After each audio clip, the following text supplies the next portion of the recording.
Bonjour à vous, chers choisis de Jésus. Aujourd'hui, le message 154 du premier volume nous dit que tout doit être purifié. Et c'est bien sûr que cette purification commence par la purification de notre cœur à nous. Alors, disons-lui cette prière, récitons cette belle prière de saint François d'Assise. Seigneur, dans le silence de ce jour naissant, je viens te demander la paix, la sagesse, la force. Je veux regarder aujourd'hui le monde avec des yeux tout remplis d'amour, être patient, compréhensif, doux et sage, voir au-delà des apparences tes enfants comme tu les vois toi-même, et ainsi ne voir que le bien en chacun. Ferme mes oreilles à toute calomnie, garde ma langue de toute malveillance, que seules les pensées qui bénissent demeurent en mon esprit, que je sois si bienveillant et si joyeux que tous ceux qui m'approchent sentent ta présence. Revins-moi de ta beauté, Seigneur, et qu'au long de ce jour, je te révèle. Mon tout petit, heureux es-tu, tu as trouvé grâce à mes yeux. C'est sans doute ce qu'il veut dire à chacun et chacune de vous.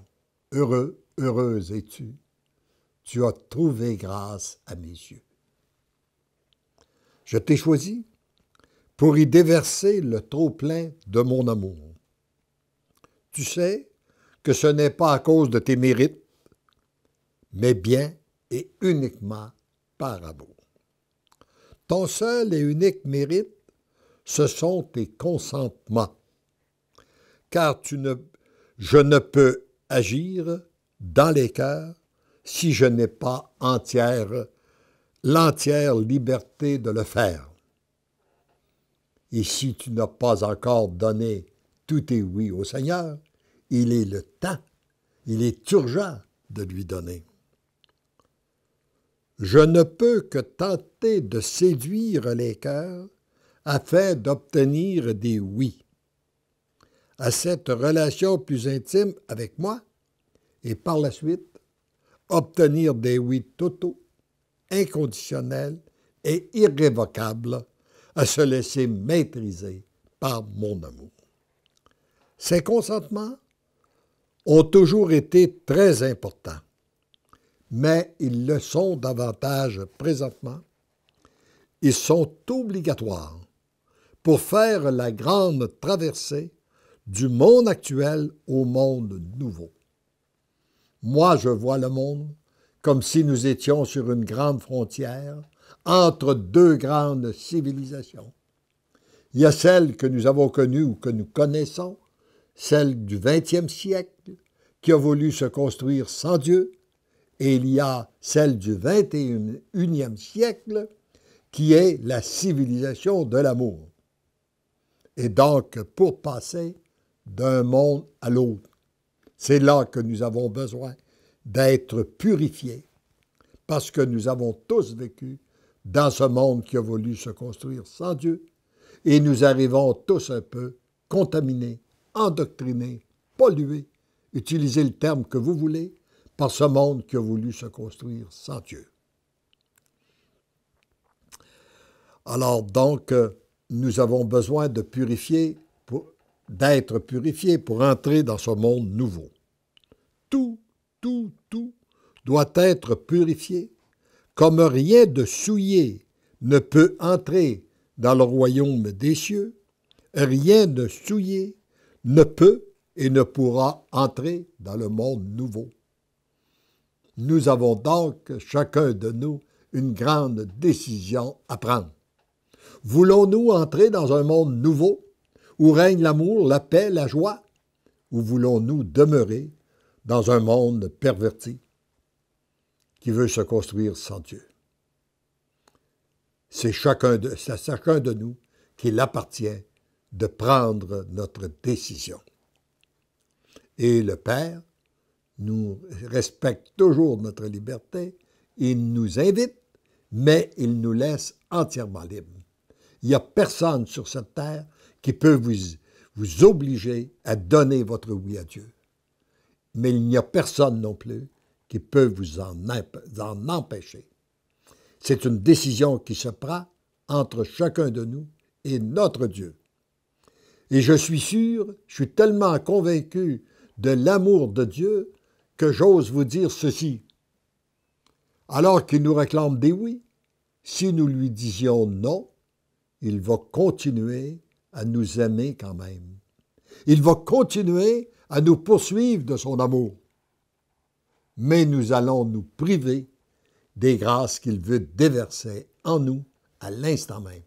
Et ainsi, nous pouvons retarder son plan d'amour pour l'humanité. J'ai bien dit retarder. Je n'ai pas dit que nous allions l'empêcher, parce que la décision de Dieu notre Père est ferme.